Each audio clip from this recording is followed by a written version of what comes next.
I want you to tell me vanity is nasty.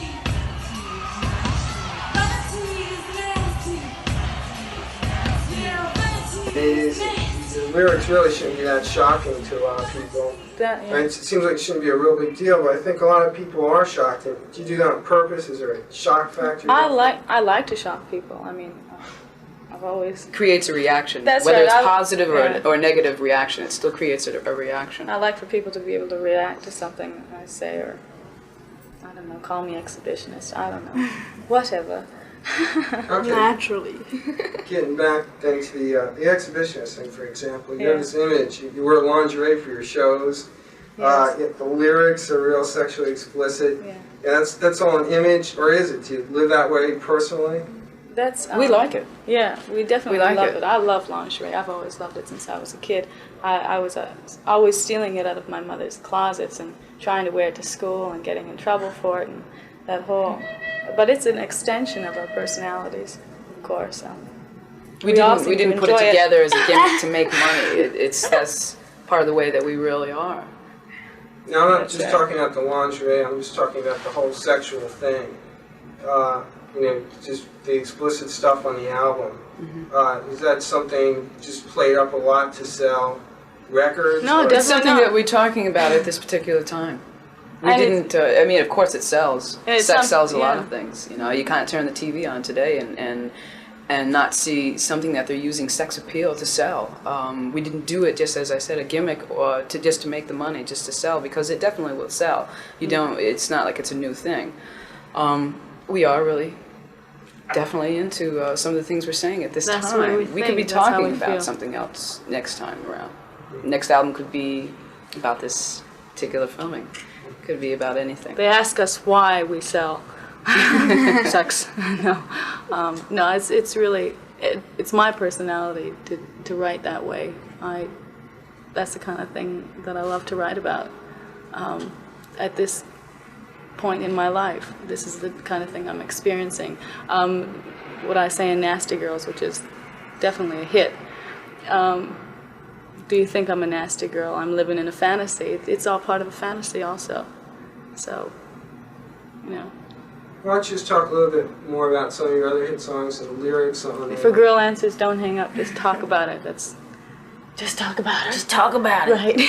Just tell me how you got the ideas for the songs, like personal experience. That's a true Yeah. story that that happened to Vanity when she was previous to Vanity 6, and she was telling, we just happened to be sitting around one night after we'd gotten together, and she was telling me about this story. She'd called up a guy who had apparently been in touch with her earlier in the day. She tried to get back to him, and there was a girl on the other end who didn't particularly care for the fact that she was calling. And so they had a few words, and she was telling me the story about it, and we sat around guffawing and saying, well, we do this about it, and, you know, this is, why don't we write a song? So we did, Yeah. and it's what we So came it's up really with. started just as a funny experience that happened to me. That, I wasn't too pleased about. I haven't seen the video yet. What song does that deal with? That's He's So Dull, and that was our very first single. And that's a great song. It's He's So Dull. It deals with him being so dull. He's driving a 63 Rambler, and he won't get anywhere with us. And it's a great video. It's really pretty. It's not the type of video that, it's not like a small movie. It just shows us, you know, simply and dancing and, you know, choreographing the song. And at the end of the video, what happens is there's this doll guy, right? She's tough, Ben. And I take off his hat and throw away his glasses and whatever, and There goes the throw him magazine. down the stairs. And, yeah. So And everybody thought that, you know, did you really throw him down the stairs? She threw him. Yeah, I did believe throw it. him down the stairs. so, your So all next, those people that want to know, did I throw him down the stairs? Yes, I threw him down the stairs. so your next album might deal with sex, politics. Could deal with anything that we're experiencing between now and then. Well, just give me an idea of how the three of you feel on things like drugs and in politics. Drugs, Just- I feel very much against drugs. I mean, I can't tell, you know, other people what to do and with their lives. I think as far as drugs and alcohol, and it certainly doesn't get me far. I can't, you know, work by it. It doesn't help me, and but I'm not about to you know, hey, you guys, you know, don't you dare. It doesn't work for me. Never works. And I certainly wouldn't be able to continue a career with it because I have to be on, as they say, on the ball. It doesn't influence you very Right. well. It just creates illusions for you. Right. It's not something that should be. You should really try and stay away from it actually, because it doesn't. It's only not a hurts good you in thing. the end. Yeah, Right. it's only going to. You know, there's just too many people nowadays. You hear on the news all the time about people who are, you know, even business executives, government executives. You know, just it's not. Messed up by it. Yeah. Out that might be a song in the future. Yeah, there could be. We're not strongly into politics because we're just kids. There's you know. politics in everything. But There's politics in the music business. There's politics in Everywhere. even if you're just a waitress in the local restaurant. There's some kind of politics that you have to As far as that I know, so. you're inevitably drawn into, regardless of whether you want to be a part of politics or not. So there's just anything.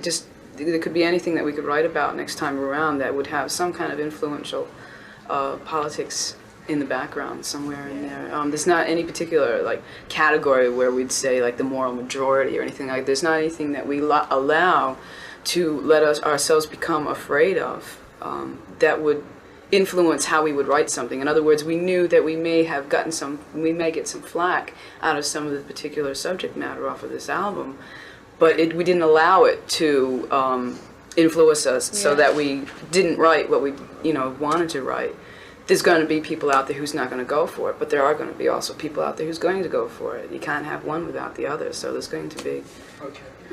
Let's get back to your performance. I've never seen your show. Your bio says that you live your fantasies and dreams on stage. Just describe a little bit about how you do that. Well, just wearing lingerie is one of our was a fantasy of mine. I wanted to wear lingerie on stage for a long time, and I finally got the opportunity, and that was a surprise, Okay, I just want to ask three of you individually to describe the feeling you get when you're on stage performing. Emotionally, how do you feel? What's going through your mind? How does it make you feel? Yeah, I feel it's possibly the greatest, I guess, high that a person could possibly have. I get more energy up on stage than anywhere. I mean, I'm able to do whatever I want to, and make a crowd feel good, and to see a smile on somebody's face is nice after you've performed, to see people clapping. I mean, wearing it's real comfortable for one thing, and dance around so much and the lights get so hot. That's the best thing, to wear something and feel cool, I mean. But how do you feel performing overall when you're up there and the crowds you're acting to? Oh, I love it. I think nothing nasty about it, so it's mainly just like another piece of clothing everybody else is wearing. It's wonderful. It's just No, not drop the lingerie, just how you feel when you're having a real good show and the audience is reacting real good. How does that make you feel? What's going through your mind? Oh, it makes me feel great. I mean, making people respond, it's wow. Just something like that. Okay, and Brittany, you're talking a little bit more about how you live out fantasies and dreams on stage. It was a statement my parents had made to me quite some time ago, was that the stage is one of the only places in the world where you can really be anything and do anything that you really want to do and still sort of get away with it. I feel fantastic when I'm out on the stage and the crowd's having a good time and I'm having a good time. There's not anything else in the world that can compare to it.